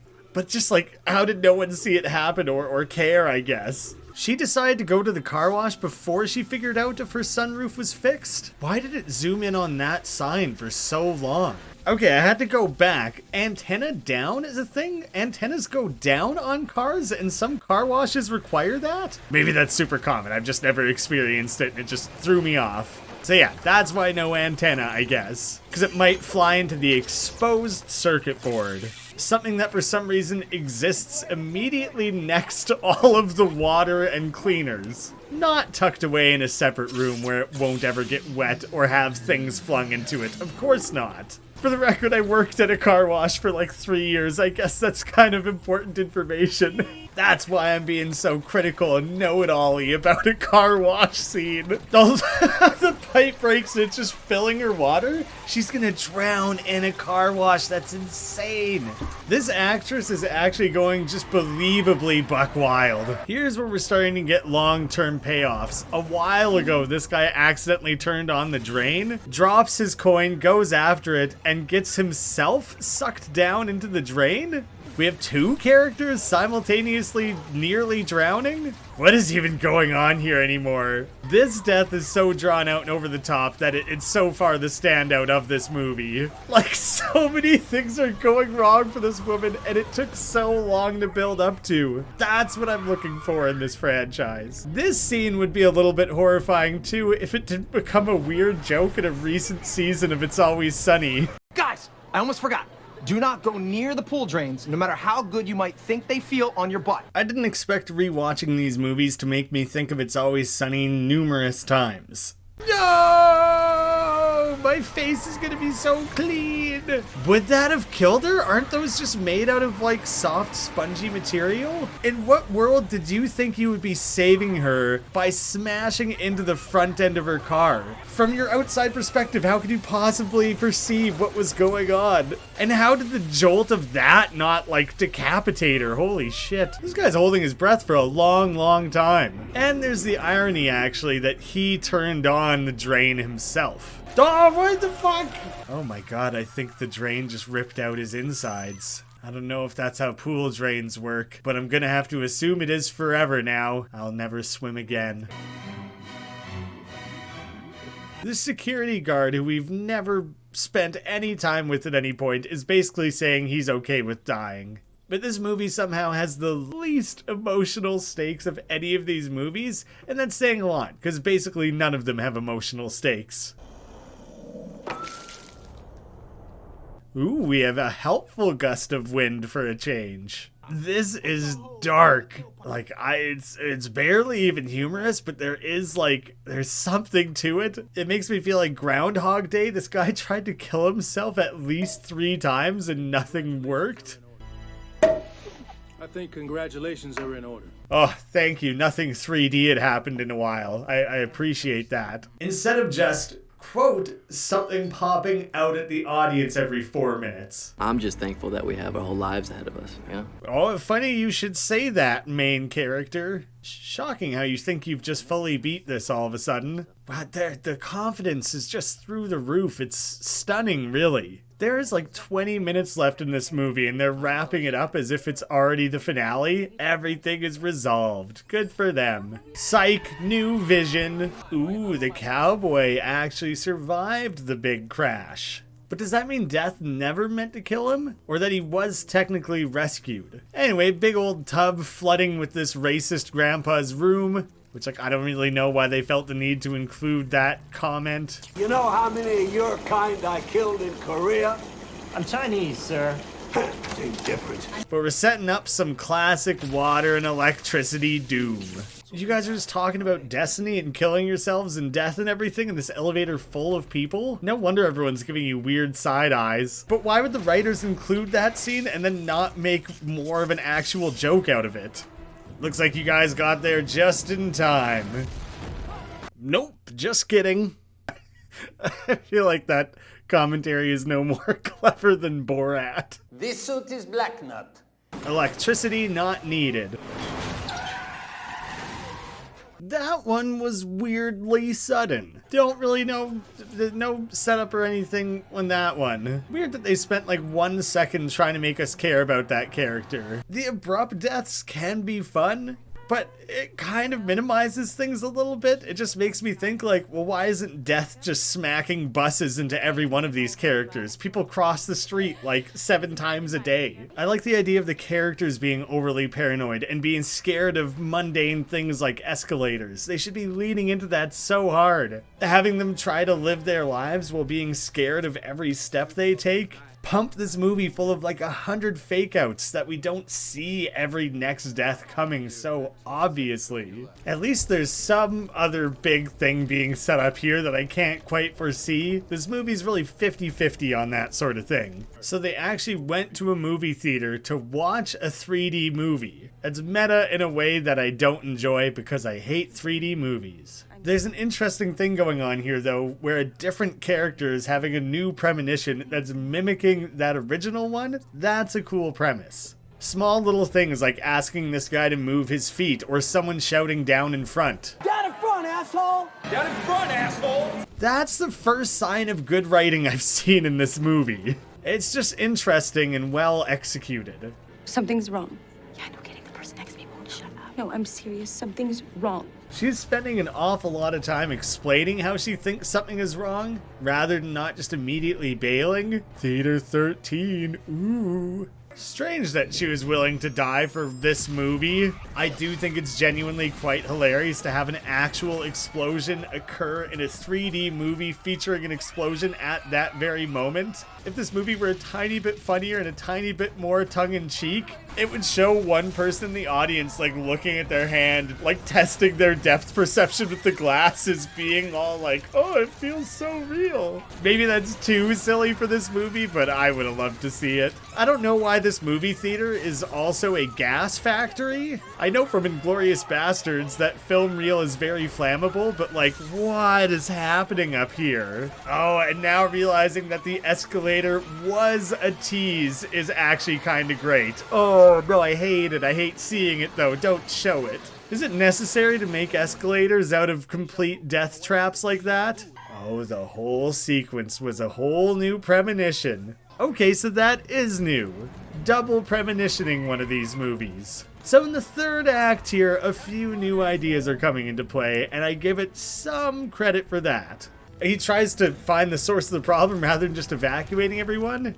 Well, that's quite useless. Maybe start shouting fire and, you know, trying to get help. Like, don't just one-man this. Like, seriously, film reels is one thing. Why do they have 8,000 gallons of fuel and flammable things all piled together here? Look at what you've done. You've started a whole new chain of death possibilities. Careless. So careless. One stray tinder to start it all over again. Good thing someone left their oily rag on top of the pile of sawdust. Ooh, have nail guns suddenly become a trope of this franchise? And death is piling on water and electricity. Oh, it might be fuel. I think it's fuel for once. Yeah, definitely fuel. Hey, that's pretty smart, kid, just as long as one goddamn thing in this theater works properly. Somehow, despite completely changing everything, the explosion was about to happen at the same time? Throw a little bit of electricity in the mix here and you got yourself a nice convenient death. Is this thing supposed to be this way? Isn't it supposed to be screwed tighter? You're right. Tell you what, we'll get somebody on that. He's just gonna walk around giving out safety tips the rest of his life. He was very polite in the moment, but you just know the second he turns his back, that guy's mumbling, oh, fucking kid, mind your own goddamn business, stay out of my life. This movie really just spent no time with the trauma of all this. Like, they did still lose a few friends along the way, and I don't know, they don't know the rules of this. They never spent the time researching it or figuring it out. They somehow just, like, came up with the theory on their own. I don't get it. What if we didn't change anything? What if us being here right now is the plan from the beginning? What if? Good question. That very final question there is almost smart and almost poignant. But, like, why wouldn't he have just killed you all at once at the racetrack then? But why? I don't know. I don't know if there's any more I could say about this movie that I didn't already say over the course of watching it. It wasn't very good. They just spend so little time on anything. Any plot, any character development. I couldn't tell you the name of a single character in this movie. There was main character, 2 girls, one of which was dating main character, dickhead who died in the pool, security guard, I guess also cowboy, redneck's girlfriend. I vaguely remember them. I'm already forgetting most of what happened in this movie, and I just finished watching it. I actually went and looked this up a little bit, trying to figure out what the heck some of these characters' names were. So little mind was paid to this, that this pair of characters were credited as just racist and racist's wife. So yeah, they did not care about characterization in this movie at all. It's just really, really, truly uninspired. I know it must be tough to reinvigorate a formulaic franchise, and I had issues with that in the previous movie, but that one is a masterpiece compared to this one. This had straight to VHS written all over it. If not for the fact that it was glaringly obvious how much they actually spent on the CGI budget, and I think that entirely comes down to the post-filming conversion of throwing 3D objects at your face. There's one more to go.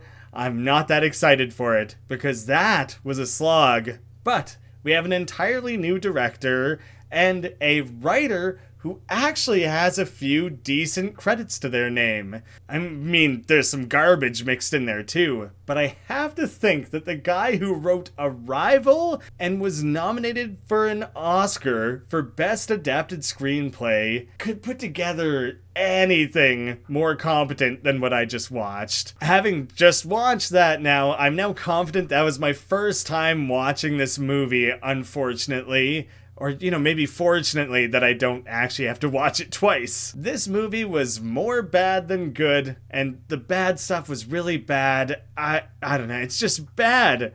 I'm gonna give it like a 3 out of 10. That's basically entirely for that third act and the car wash sequence, which was just weird enough to get a little bit of extra credit from me. But oh man, I basically don't recommend you ever spend any of your time on that, despite the fact that it was notably the shortest of the 5 movies. It still isn't worth your time. The first time I'm seeing the WB logo at the start. Here I go, strapping myself in for number 5.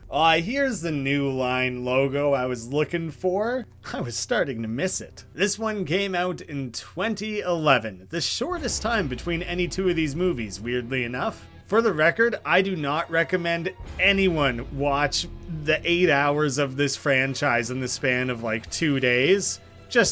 It's not gonna be a good way to spend your time. Okay, we got a whole new type of title sequence here, actually doing full-on opening credits with this shattering glass effect. Although I kind of hope they bring back the whole eerie thing where you just pan through weird imagery. It was cheesy, but I liked it. I kind of assume they're providing teases of how every character is gonna die through this, but I don't plan to pay enough attention to really register that. Hey, Tony Todd's back. The whole point of doing this way is that I'm not making notes, I'm doing it live. I love a good title sequence, and this one is decently cool. While I assume it wasn't, I hope this was done practically. That would be really fun. Just chuck things at glass over and over again? Film it in slow-mo? There you go. Opening title sequence. Hey, references to old movies. Maybe a handful of those were references. I think they were, here we go with the Final Destination 2 log. Okay, potentially all those were references to old movies, not setups for this one. Guess they're carrying that forward from the previous movie. I thought that was kind of cool last time, so I'm good with it here too. Hey, a lead actor I actually recognize. That's promising. Oh, he's getting dumped. Brutal start. Worst death of the franchise. We got the punk rock girl and the sleazy boyfriend. Oh my god, this guy's in this movie. Big plus points. What is his name? David something? David Kushner? That immediately makes me think that they're gonna lean into the comedy of this movie a little bit further. Do you know what? This movie is actually spending a hair of some time establishing the characters and their relationships, rather than jumping straight into the big death. Literally 1 second after I said that, the first ominous sign came up. 180 corporate consulting. I assume that number is referenced in literally every one of the movies, but I didn't actually catch it in all of them. The logging truck, I guess, is ominous for us, but not really this character. I like the idea that the events are set into place by a massive gust of wind, unlike the little whiffs that the Grim Reaper usually does. That's just kind of an effective payoff to the fact that death is always preceded by these little gusts. Suddenly, a big death is set into motion by a huge gust of wind. This feels vaguely familiar. I've potentially seen all of, if not part of this movie. Based on that, I'm literally just now realizing that this movie was also marketed as a 3D thriller. One guy coming out of the bathroom?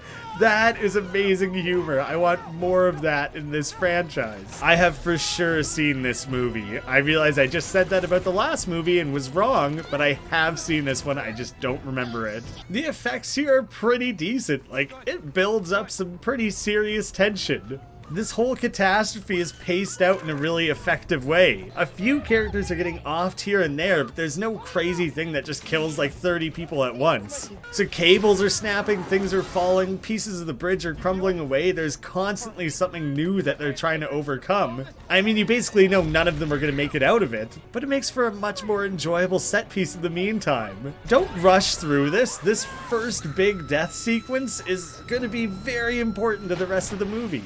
We're trying to kick things off with a bang here, and this movie's doing that very effectively. Oh, come on, that's horrific. Oh my god. That was amazing. His friend is a superhero. Don't both do it together, Jesus. I guess it worked out. Oh my god, the effects there are actually really good, and I'm appreciative that they're not swinging those cables in my face every 4 seconds. I've seen like 100 bridges collapse in every catastrophe and disaster movie ever made. I would say it's well done here. Just constantly out of the frying pan into the fire. There you go. There's the instantaneous realization of how things are going horribly wrong. That opening disaster set piece is on par with the one from Final Destination 2. I think this is quite possibly the goriest of the movies so far. There was a little bit more of that in the last film too, throwing a bunch of entrails and stuff at us. That's one other thing that this movie seemingly carried forward. I would recommend you keep running. I mean, that is far too early to just kind of quit. Courtney B. Vance is in this movie?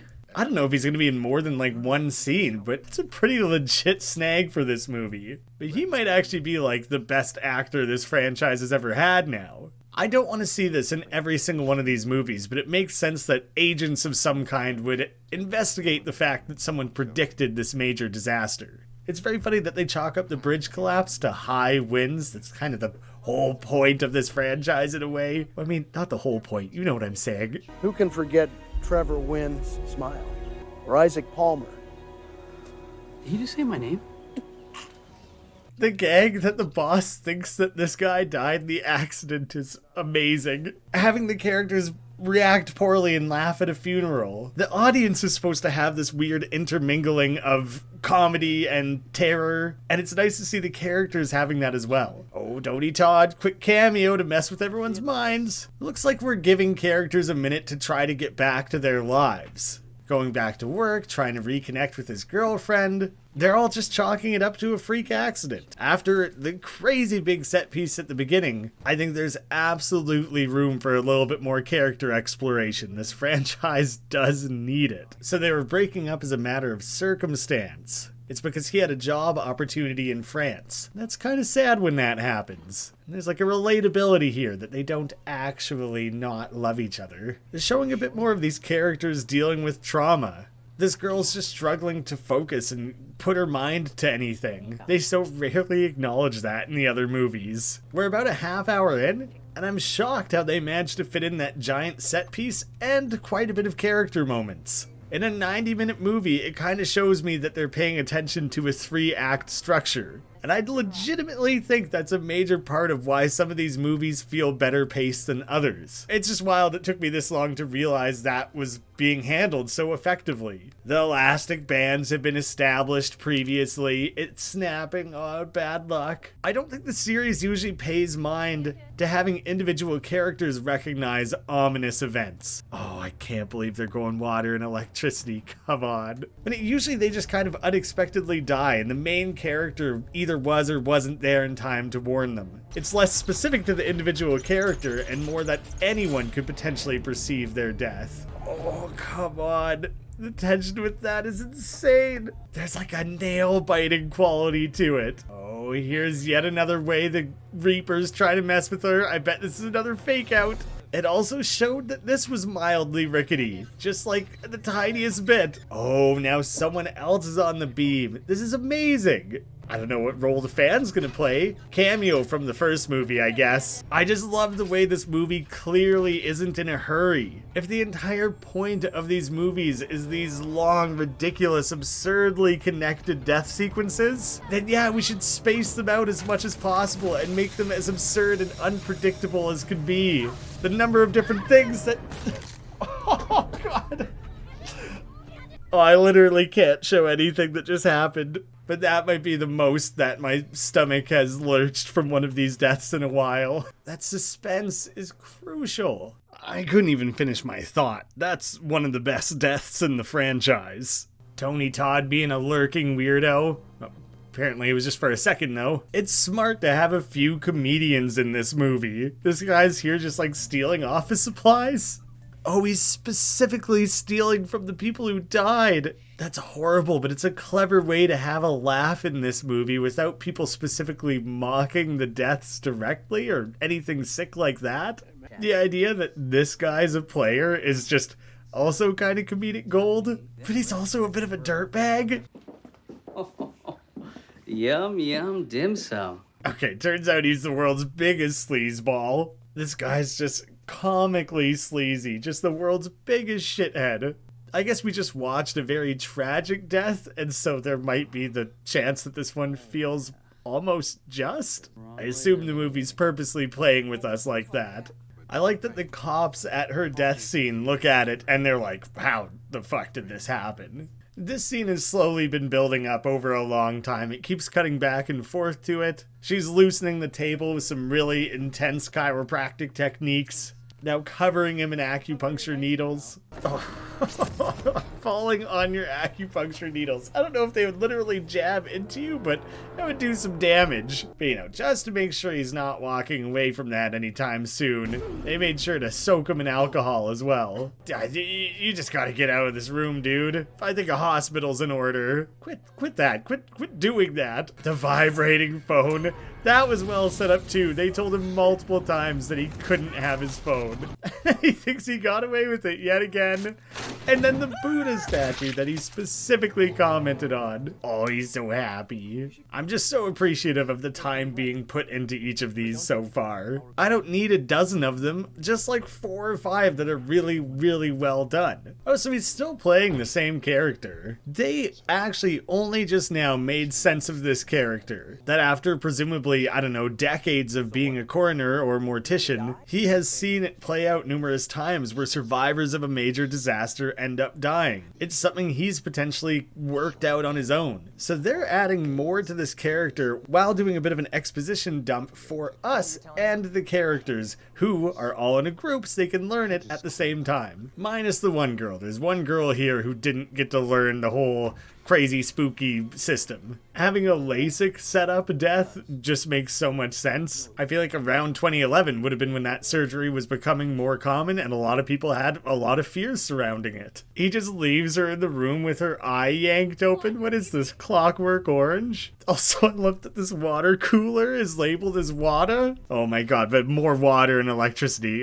They're doing that twice in this movie. Although it could just be another fake out. This movie does do more fake outs. At the very least, it isn't just a matter of an actual electric shock. But anyway, I'm laughing at this because it seems like something Brad Leone would say. Water, ice water.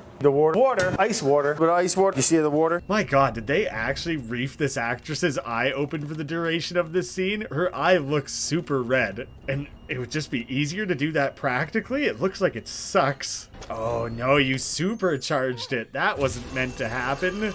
Oh, come on. Oh, she just, oh god, all of it is horrible. Are those lasers actually that powerful? I have no idea if this is horrible to watch. Oh, I'm just realizing what great foreshadowing it was that she accidentally popped the eye off her teddy. I thought that was gonna be a part of the death in some way. Just kidding, it was actually the death setup.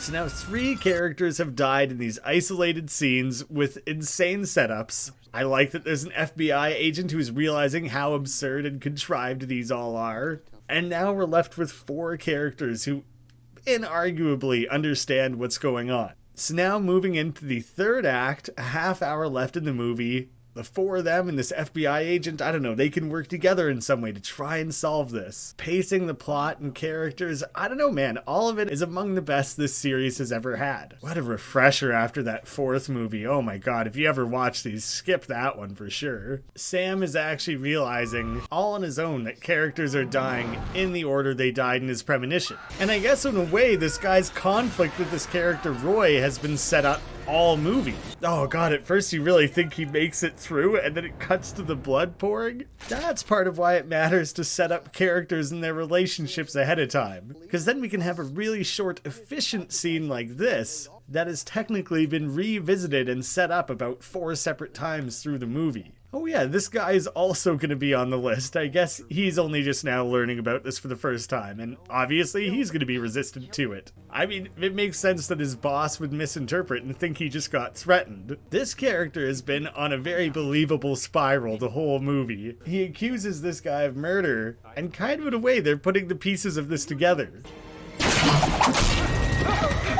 Okay, they did have one unexpected, sudden death, but it was still technically set up and existed to prove a point, confirming these characters' theory. Now they're all operating with the same knowledge base. Now they think that the rules are they need to kill someone in order to live. Not intervening, but for someone to actually trade places with them. That's dark and something that was touched on before, but never really paid the mind it should have as an interesting way to drive this franchise in a new direction. There's not a lot of movie left to work with here, so I don't really know where they're gonna head to next. But I like the idea that this guy's now terrified in his job, realizing that a kitchen is filled with implements of death and destruction and burning and sharpness, basically everything bad. Oh, this sick shot of shaving meat and grinding meat. This feels like the opening sequence of Dexter. He has to do a simple menial task for his job and he's suddenly all rattled for the first time ever. He unplugs the machine, realizes he unplugged the wrong machine.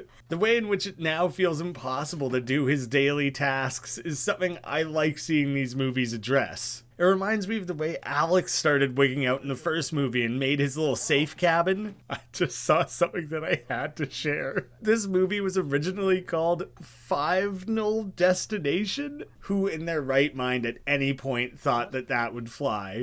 This Peter character's life absolutely going to shit is believable. He's kind of lost everything. He knows he's next to go, and so he's basically making a pros and cons list of taking a life to save himself. This guy was up all night and debating whether or not he should be pushing people in front of cars and stuff to save himself. That's amazing. He's debating whether or not he deserves to die. This movie is shockingly pondering some pretty big questions. Sam admitted that Molly was the only one who survived in his premonition, that she got off the bridge. And Peter turns that into this whole debate of did she deserve to live? This is almost the exact scenario I wanted to play out in the 3rd movie, where I thought McKinley was showing up to the fireworks to kill someone, to save himself. We have the little setup there, but it's not his time. Oh, snap. I didn't see that coming. That was absolutely the wrong person to kill, dude. But I don't think that means he saved himself. It wasn't an intervention in his death. That was just a random act of violence now, separate from everything else. Oh god, but now he's worried about witnesses. This guy goes down a really dark path here, and that was a sick jump. Oh, come on, would you really kill your friend like that? I mean, it's already twisted that you're willing to do it at all. Oh man, did you really have to kill your friend? He was the one acting crazy. I know there's like self-defense or something, but couldn't you have just bashed him in the head with the pan and hope that he survived it? I don't know. Oh, they're bringing things full circle with the plane, are they? Just like a fun homage to where the series all started. Oh shit. I had to pause and look it up. I think they legitimately brought back those actors. Whatever that is, like 11 years later to film that from a new angle. This movie's a prequel? I didn't remember that at all. Oh, look at that. Do you know what the funny thing is, though? Is that based on the way the characters were dressed, I don't buy that at all. Considering how I specifically drew attention to that in that first movie. Dust in the Wind comes back on. He's getting a premonition, or at least eerie feelings, just a bit too late. That's actually a spectacular payoff. There's just no beating death, I guess. If the franchise were to end here, that would be kind of amazing. It's really interesting to see them completely recreate the sequence all these years later. A random piece of the wreckage comes flying off the plane. Oh, Roy was about to die anyways. It wasn't a life swap, which I guess means the life swap thing might not be true at all. I would say that was pretty rock solid. The countdown, that's pretty great. And now we're just doing like a highlight reel, I guess? It's a funny way to, I don't know, pay respect to what came before in the franchise. You know, if they never make another one of these movies, which reportedly they are, at least it ended on a relatively high note. I don't know how this movie and the one before had the same budget. It came out only 2 years apart, and this one had such notably better effects. I guess it probably comes down to better directing, or maybe a different studio handled the effects. I don't know. It's almost stunning, comparatively, how bad the fourth movie is compared to the rest. But I kind of feel like I could go on and on praising the fifth. The pacing is maybe the best the series has ever had. The death scenes are varied and elaborate. The character motivations and general relationships are by far the best they've ever been. And this movie brought back that tone balance from the second installment, keeping things a little lighthearted and fairly comedic. The fifth movie is potentially the goriest of all them, which isn't necessarily my thing. I don't really need to see guts and blood spewing everywhere. I believe you can get a really good reaction out of people without that. And I don't think there was really a bad actor in the bunch. Miles Fisher was probably the best actor in it, maybe followed by Jacqueline MacInnes Wood. I really wish they would have done more with the comedic actors. Like David Kushner didn't really have anything to do in this movie. The other comedic guy, I'm sorry I don't know his name, he had some great scenes. They did nothing with David. At least our lead was stronger in this movie, but I was a little disappointed that Courtney B. Vance had like 2 scenes and they really didn't do a lot with him. Maybe Molly was one of the weaker in the bunch, but I think the more limited cast count helped a lot because you didn't have to find time for all these nameless characters. I think the 3-act structure worked incredibly well. They took the series in some interesting new directions, they framed things in a meaningful new way, and they tied the whole franchise back together. It didn't have a lot of plot, but I think it paid more mind to the characters than ever. I didn't see this movie in theaters. I don't know exactly how the 3D worked, and as I've said, I kind of hate 3D regardless, so I'm never going to give that as a pro for these movies. But I have read reviews that have said that because it was filmed in 3D, not a post-filming conversion, it actually really popped, was really effective, worked well, and like many critics have said, it was like the best use of 3D that they had ever seen. This franchise does end on a strong note. I think, for me, I'm going to place it at like a 7.5. I don't know if it's just high expectations, nostalgia, what it is. Even though I think this was probably the better movie, I still think number 2 was the better viewing experience. More things from that movie are gonna stick with me for longer and, you know, notably have. So now let's get into some rankings. Number 4, by far the worst. Just kind of an abysmal movie. I hope you never have to sit through it. Then, maybe followed by the first movie, it deserves some credit for an interesting premise, handling it all quite well. Things were mostly done practically, so they didn't have to worry a lot about effects, and so it aged better than I expected it to. The third movie is maybe just a little bit above that, even though I do take some issues with that movie. I didn't really hate it, and it's absolutely carried by better acting. There are just certainly some things that could have been handled better, and it's a shame that it's held back in those small ways. Now, I'm really struggling to decide between the second and fifth movie. I think a lot of what the fifth movie did well are things the second movie did well first. And I really liked that that movie stuck to having everyone run around together, and this collaborative way they were all trying to save each other. I've also just seen it so many times and it's just so burned into my brain. Maybe I'm biased, but I think I still like that second movie better. I don't know, I'm splitting hairs here. I'm trying to make excuses for why I still prefer the second movie, but the fifth one is damn good for this franchise. I generally have had a soft spot for it for many years now. I acknowledge that none of them are that good of movies.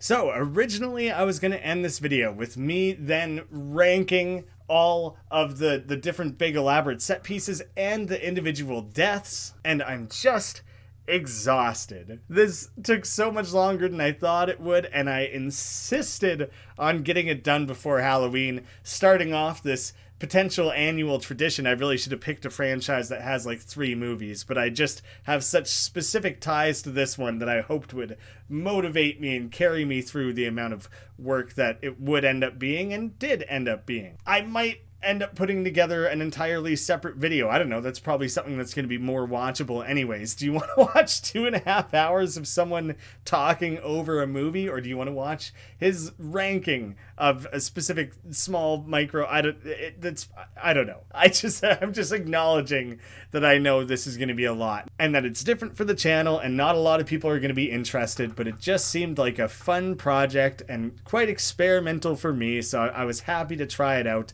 We'll see. We'll see what everyone thinks. Don't forget to go check out the Patreon. I don't do a ton with it. Mostly I post developer interviews whenever I make a Flashlight episode. That's the #1 thing I do there. There's a bit of a catch-22 there, because the more I do over there, I'm sure the more attractive it would be to join in on.